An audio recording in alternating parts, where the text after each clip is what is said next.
हमारा वेतन नहीं देंगे जब तक मांगे नहीं बनेगी। हमारे साथ एमसीडी के वर्कर्स हैं जो कि 7 जनवरी से हड़ताल पर हैं और इनका जो वेतन है, सबसे बड़ा मुद्दा इनका वेतन का है। और इन लोगों से बात करेंगे कि अनिल जी, आपसे जानना चाहूँगा क्या स्थिति है इस समय? स्थिति बहुत ही दयनीय है, क्योंकि अभी तक किसी ने भी हमारी कोई सूद नहीं ली है। 7 तारीख से हम लोग बैठे हैं और इतनी ठंड के माहौल में यहाँ बाहर बैठे, देखो सबका, पब्लिक का भी नुकसान हो रहा है, गवर्नमेंट का भी हो रहा है जो काम बंद करके यहाँ पे बैठे। लेकिन हमारी मजबूरी है, ना चाहते हुए हमें काम बंद करके यहाँ बैठा रहना पड़ता है। लेकिन अभी तक किसी भी सरकार ने थोड़ा सा भी हमारे लिए कोई कोशिश नहीं की है कि भी कोई निजात दे, हमारे जख्मों को थोड़ा सा भी राहत मिले। ना किसी ने भी कोई प्रयास नहीं किया अभी तक। जी, हमारे साथ जो एमसीडी एम्प्लॉयज़ का कन्फेडरेशन है उसके संयोजक जो हैं खान साहब हैं। खान साहब, जो आज की स्थिति में बातचीत हुई है, आप इतने दिन से हड़ताल पर बैठे हैं, लगातार काम भी सफ़र कर रहा है, आप भी सफ़र कर रहे हैं, आपको किस लेवल पर बातचीत का सिलसिला पहुंचा है? देखिए, हम पिछले 8 महीने से 1 साल से सफ़र कर रहे थे और हमें कभी 1 महीने की तनख्वाह मिल जाती है, 2 महीने का डिले, 3 महीने का डिले, और पिछले 6 महीने से तो हम लगातार सफ़र कर रहे थे। वो सफ़र हमने सहन करा, हमारे भाइयों ने, हमारे बहनों ने, हमारे कर्मचारियों ने सहन करा। हमारे घर में खाने को नहीं था, हमारे किराए देने को नहीं था, हमारे किराए के पैसे नहीं थे, हमारे ईएमआई के पैसे नहीं थे, हमारे बच्चों को पढ़ाने के लिए पैसे नहीं थे, हमें तरह तरह की चीज़ों का वहन करना पड़ा। वो सब हमने सहन करा, लेकिन अब हमें मजबूरन होके 7 जनवरी से स्ट्राइक पे जाना पड़ा। आज की डेट में दिल्ली की जनता सफ़र कर रही है, यानी कि इन्होंने हमारे सफ़र का ख्याल नहीं करा, अब ये दिल्ली की जनता का भी सफ़र का ख्याल नहीं कर रहे। खान साहब, नगर निगम के पास पैसा नहीं है, दिल्ली सरकार पैसा दे नहीं रही है, दोनों तरफ से आरोप प्रत्यारोप हो रहे हैं। 13,000 करोड़ की मांग हो रही है तो सिसोदिया जी ने भी कह दिया कि 12,000 करोड़ केंद्र सरकार दे दे। आपकी समस्या का समाधान कहीं भी नज़र नहीं आ रहा है। सर, समाधान है बिल्कुल। आप ये देखिए, जब इनको हमारे कॉर्पोरेशन के जो अधिकारी हैं, जो कॉर्पोरेशन के कमिश्नर हैं, जो कॉर्पोरेशन के मेयर थे, जब इनको ये पता है कि हमारे 350 करोड़ रुपए की पर मंथ की सैलरी है और पेंशन है, तो वो कोई नई तो नहीं आई। हज़ारों आदमी, लाखों आदमी, जो 1.5 लाख आदमी और 50,000 हमारे पेंशन के कर्मचारी यहाँ पर हैं, तो वो एक आज की समस्या तो नहीं है। अब इन्होंने, जब इनकी स्थिति बिगड़ने लगी तो उस स्थिति को बेल आउट करने के लिए कमिश्नर की ड्यूटी बनती है, मेयर की ड्यूटी बनती है कि वो उसको अरेंजमेंट करे। ये इनका अधिकार है, ये इनका हक है, ये इसके लिए बैठे हैं। हम अपने कर्मचारी, हम अपने काम करने के लिए बैठे हुए हैं। हमने अपना काम करा, 6-6 महीने से बिना पेंशन, बिना सैलरी के काम करा, ये अपनी ड्यूटी से भाग रहे हैं। आगे का क्या आपकी रणनीति क्या है? देखिए, हमारी रणनीति ये है कि ये जो सिस्टम फेल हो चुका है, पूरा चरमरा चुका है, कॉर्पोरेशन का सिस्टम खत्म हो चुका है, और उसको सपोर्ट में जो दिल्ली सरकार की ड्यूटी बनती है कि जो भी उसका अधिकार है, जो भी उसका हक है, वो कॉर्पोरेशन को दे, और सेंटर की जो ड्यूटी बनती है कि ऐसी मुसीबत में, ऐसे आफत में स्पेशल पैकेज दे के, बेल आउट पैकेज दे के, और दिल्ली की राजधानी में जो दिल्ली की जनता को परेशानी हो रही है उस परेशानी को दूर करे। खान साहब, आपकी मांग ये है कि बेल आउट पैकेज दे केंद्र सरकार। जी, आप कहाँ से? सर, मैं ये कहना चाहूँगी आपके चैनल के माध्यम से, हमारे प्रधानमंत्री पीएम मोदी साहब। आप अपना नाम बता। मेरा नाम मिसेस मंजीत सैनी है जी, कहाँ से? मैं रोहिणी सेक्टर 7 से हूँ और MCW पीतमपुरा में मैं काम करती हूँ। जी, अब बताइए। मैं अपने ये सिर्फ ये कहना चाहती हूँ कि पीएम मोदी जी आए दिन अपने मन की बात पूरे देश से कहते हैं। क्या कभी उन्होंने पिछले इतने दिन से काम ये चल रही है, स्ट्राइक चल रही है, क्या उन्होंने कभी हमारे मन की बात सुनी है?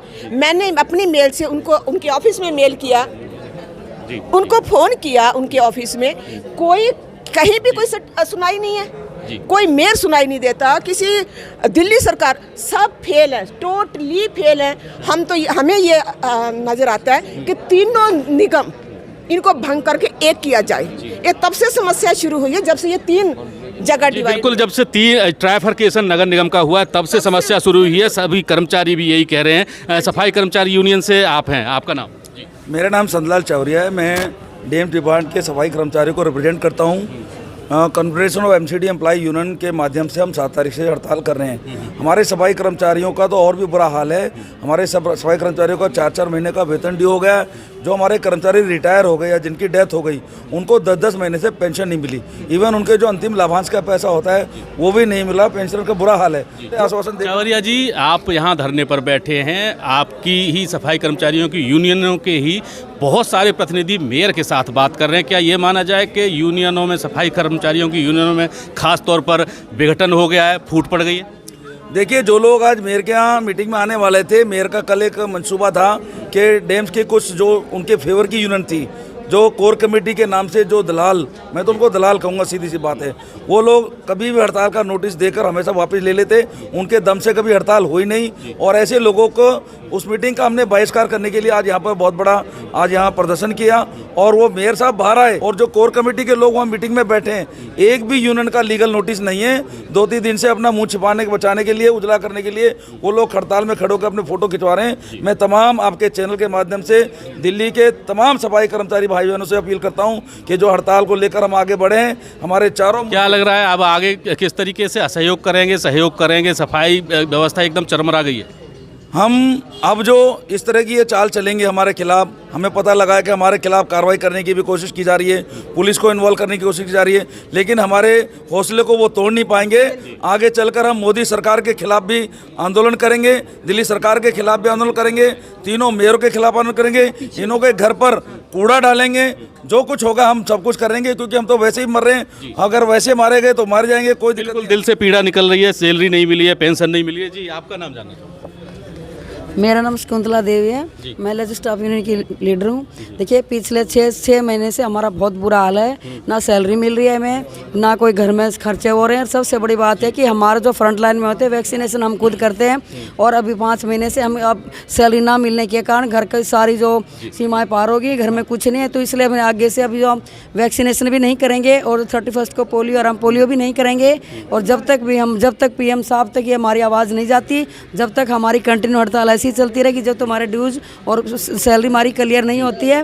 तो इसलिए हम आप चैनल के माध्यम से ये कहना चाहते हैं कि जब तक हमारी ये डिमांड पूरी नहीं होंगी, तो तब तक हम ना कोई कार्रवाई करेंगे, ना हम वैक्सीनेशन करेंगे, ना हम पोलियो पिलाएंगे, और ना ही किसी भी उसमें हम हिस्सा पूरी तरीके से असहयोग करेंगे। अब जी, आपका नाम जानना चाहूँगा। जी, मेरा नाम दीपक शर्मा है। दीपक जी, इस स्थिति में पहुंच गई है, पैसे नहीं है, सैलरी कई महीनों से मिली नहीं है, नगर निगम के पास पैसा नहीं है, दिल्ली सरकार पैसे नहीं दे रही है। ऐसी स्थिति में क्या कहेंगे, और क्या आपको लग रहा है कि समाधान जल्दी से निकलेगा? देखिए, हम निगम के कर्मचारी हैं, और हम सताए हुए व्यक्ति हैं, तो सताए हुए व्यक्ति कोई कुछ बता नहीं सकता। अब तो हम प्रशासन की तरफ अपनी निगाहें टेक के खड़े हुए हैं, और हमने ये आर पार की लड़ाई छेड़ रखी है, और इस आर पार की लड़ाई को हम अंतिम छोर तक ले जाएंगे। और इसके लिए हम ये तय कर चुके हैं कि अब या तो निगम को एक किया जाए, या निगम का फाइनेंस एक किया जाए, या हम इजाज़त भंग कर दिया जाए। जी, आपका नाम? मेरा नाम नंदकिशोर ढिलोर है जी, जी, अध्यक्ष अखिल भारतीय सेवा मजदूर कांग्रेस से। आज जो माहौल दिल्ली के अंदर बना हुआ है, उस माहौल को देखते हुए तीनों सरकार, निगम की सरकार, दिल्ली सरकार और केंद्र सरकार, तीनों का ध्यान हमारी तरफ नहीं है। इसको देखते हुए दिल्ली के अंदर एक अलग विडंबना फैली जा रही है। अब दिल्ली के अंदर चारों तरफ कूड़ा दिखाई देने लगा है। उस कूड़े को देखते हुए ये महसूस होने लगा है कि सफाई कर्मचारी आमादा हो गया हड़ताल के ऊपर, और सफाई कर्मचारी जिन्होंने RRDP पर तालाबंदी की हुई है, जोनों के ऊपर तालाबंदी की हुई है, और जरूरत पड़ी तो ये हमारा जो सिविक सेंटर है, कुछ लोग कोर कमेटी का दावा कर रहे हैं कि 44, 45, 39 इतनी सारी यूनियनें हैं, और मेयर साहब के साथ अभी हम वहीं से आ रहे हैं, उनके साथ बैठक कर रहे हैं। तो ये मामला क्या है? देखिए, 45 यूनियन 46 यूनियन का मकसद नहीं है, मकसद है एकजुटता का। वो सब लोग वो टूटे हुए लोग हैं जो कर्मचारियों के बीच जाने से अपना मुंह छुपा रहे थे। जैसे भी संतरा चौधरी जी बता रहे थे कि उनको जगह नहीं मिल रही है अपने बीच में आने की। उस जगह को देखते हुए आज उन्होंने कोर कमेटी को, ये फिक्स मीटिंग है, ये कोर कमेटी फिक्स मीटिंग करती है, ये किसी के माध्यम से करती है, ये हड़ताल लगती है, वापसी ले लेती है, कोई किसी नेता से फ़ोन करे तब मीटिंग होती है इनकी। यानी कि आप ये कह रहे हैं कि व्यक्तिगत स्वार्थ भी है इनमें? व्यक्तिगत स्वार्थ पूरा है इनका। चलिए, अब आगे की रणनीति क्या रहेगी? क्योंकि अब तक आपकी जो हड़ताल है, भले ही आपने असहयोग कर रखा है, हड़ताल कर रखी है, कूड़े के ढेर लगे पड़े हैं, लेकिन उसके बावजूद अभी तक कोई समाधान निकलता नहीं नज़र आ रहा है। क्या आप इस आंदोलन को और आक्रामक बनाएंगे? देखिए, A to Z के माध्यम से बताता हूँ। जैसे आप A to Z है, हमने भी A to Z मान लिया अपने आप को। अब A से स्टार्ट हुआ Z तक हम जाएंगे। इसका मतलब ये है कि अगर सरकार, निगम सरकार और हमारा कमिश्नर अगर ये चाहता है कि हमें आर पार की लड़ाई लड़नी है, तो हम तैयार खड़े लड़ने के लिए, कोई दिक्कत वाली बात तो है नहीं। बिल्कुल, ये पीड़ा है इन सभी कर्मचारियों की कि कई महीनों से वेतन नहीं मिलने की वजह से बिजली के बिल नहीं जमा कर पा रहे हैं, पानी के बिल जमा नहीं कर पा रहे हैं, और यहाँ तक कि अपने बच्चों की फीस नहीं जमा कर पा रहे हैं। ऐसी स्थिति में अब आने वाले दिनों में और स्थिति बिगड़ेगी या बढ़ेगी या कुछ और होगा, ये देखने वाली बात होगी।